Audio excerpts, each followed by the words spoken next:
Hello, my name's Lewis and welcome to day 23 of Decktober. Today we're looking at a $35 budget Galea Kindler of Hope deck tech. Galea allows you to look at the top card of your library anytime, with you being able to cast aura and equipment spells off the top of your library, with equipment being cast this way gaining you the ability to attach it to target creature you control. This deck is all about those equipment. Quite simply, we're casting loads and loads of these, going full on Voltron and swinging in with our Vigilant Galea for the win. Now, let's get straight into the budget deck tech. As always with our budget brews, we're starting off hot with the ramp.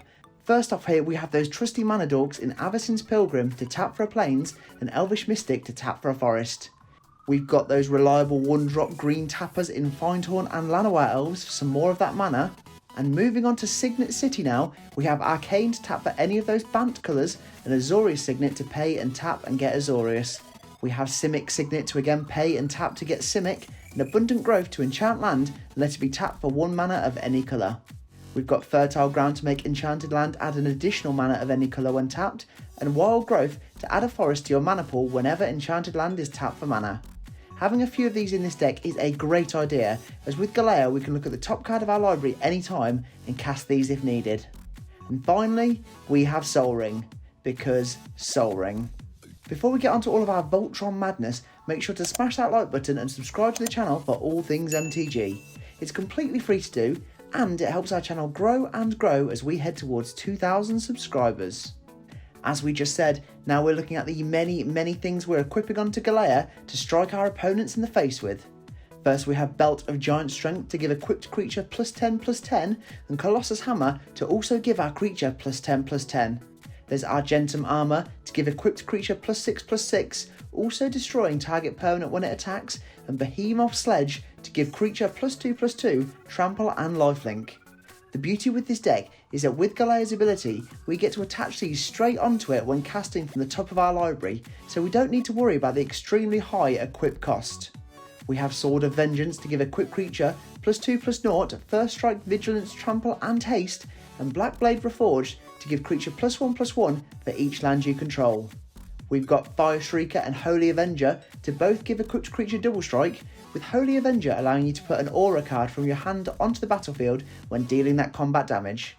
We have Lockstone Warhammer to give creature +3/+0, trample and lifelink, and Plate Armour to give equipped creature +3/+3 and that lovely Ward 1. There's Totem Armour Givers in Eol Umbra, which also gives equipped creature +1/+1 and has Flash, and Hyena Umbra to give equipped creature +1/+1 and First Strike. With these cards also perfect for the abundance of board wipes that we've packed in this deck. We've got Haunted Cloak to give equipped creature Vigilance, Trample and Haste, and Rancor to give creature +2/+0, Trample, and when Rancor is sent to the graveyard from the field, you put it right back into your hand.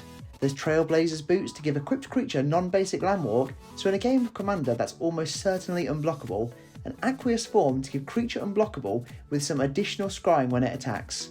There's Staggering Insight to give creature +1/+1 lifelink and drawing you a card when it deals combat damage, and Unflinching Courage to give enchanted creature +2/+2, trample and lifelink. We've got so many options here that we'll be likely to be getting all of those cards on top of our deck, being able to cast them with Galea and get them attached as soon as they're hitting the field. There's Winged Boots to give creature flying and ward 4, and All That Glitters, the big Eldraine enchantment, to give creature +1/+1 for each artifact and or enchantment you control.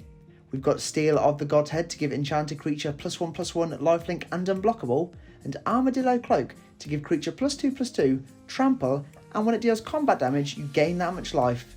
We have Hydra's Growth at ETBs, giving enchanted creature a +1/+1 counter, then doubling the amount of +1/+1 counters on enchanted creature at the beginning of your upkeep, and Shimmering Wings to give enchanted creature flying.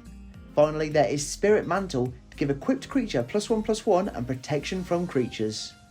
Now we've seen all of those auras and equipment, let's look at all of the equipment loving cards this deck has to offer.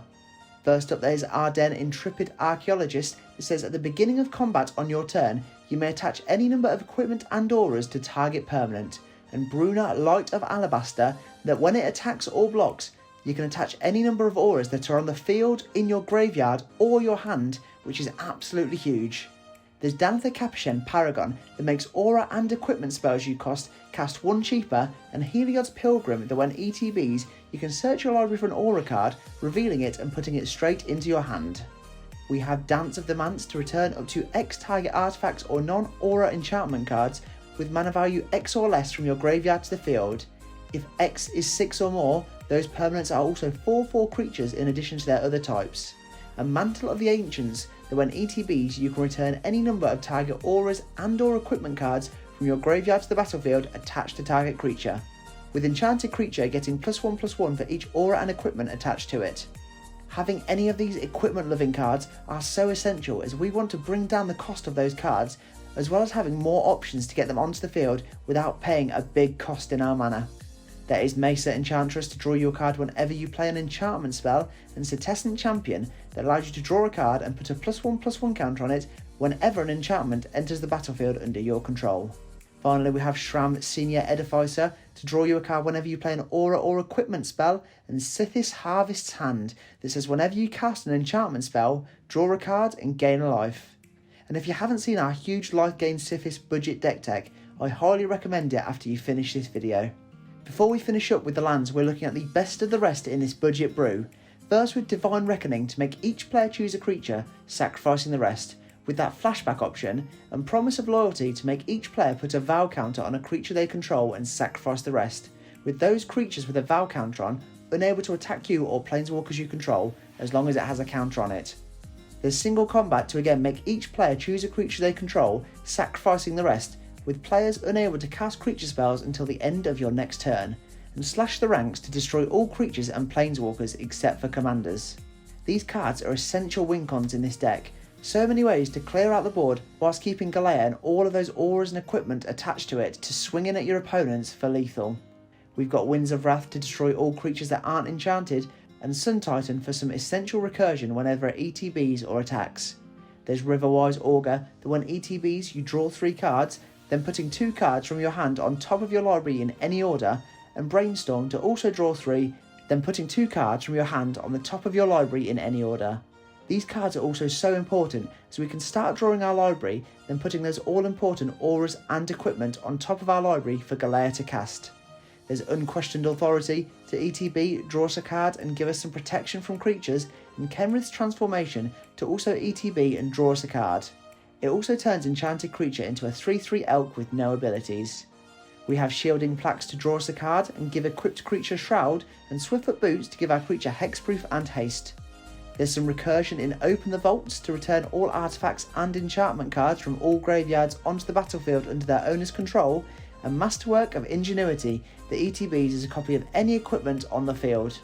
For some removal or a counterspell option, there is Bant Charm, and Finest Hour to give you an extra combat phase if you have a creature attacking alone. Finally, we have Valorous Stance as some indestructible protection or some big creature removal. Finally, we're rounding off this budget brew with those lands, starting with the basics, of which there are 9 forest, 9 island and 9 plains. We have trusty commander cards in Command Tower and Exotic Orchard to help fix our mana, and more commander classics in Evolving Wilds and Terramorphic Expanse to tap, sack and fetch a basic land onto the field tapped. There's Access Tunnel and Rogue's Passage to have us some more options to make Galea unblockable, and finally we have all 3 of those lovely guild gates that do enter tapped but give us a wider option to help with our mana in the game. Galea is an absolutely incredible new commander, and one that I was very close to buying the precon when it released. Well, it's never too late, is it? Be sure to check into Decktober Day 24 tomorrow, where we'll be looking at a new commander from Innistrad Midnight Hunt that is slowly rising in popularity. There we have it, that is the $35 budget Galea deck tech. Thanks for watching, and don't forget to smash that like button and subscribe to the channel for all things MTG. Check out our link tree in the description below for all of our social media and affiliate links. For now though, I am all tapped out, so I'll see you in the next video.